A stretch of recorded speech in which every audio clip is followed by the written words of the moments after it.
How to fix an incorrect age on your Bumble profile. Hey everybody, welcome to the channel. In this video, we're going to learn how we can fix an incorrect age on our Bumble profile. So without any further ado and delay, let's get started with today's video. If your age is incorrect on your Bumble profile, you cannot afford to delete this account and create a new Bumble account. First of all, you cannot change the age by yourself on Bumble. You have to do this during the sign up process and be very careful when you're signing up and ensuring a correct date of birth. Now, if it is incorrect, you have to contact the Bumble support themselves, and you also have to have your user ID ready.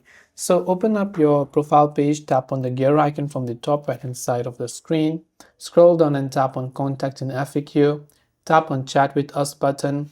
It will take you to their web support page where you can tag to the Bumble chat support, and when you talk to them, just let them know that you would like to change your age, and then you'll be able to verify and let them change your age for you. This way you can fix if your age is wrong on your Bumble profile by directly contacting the support team themselves. Thanks for watching and see you in the next video.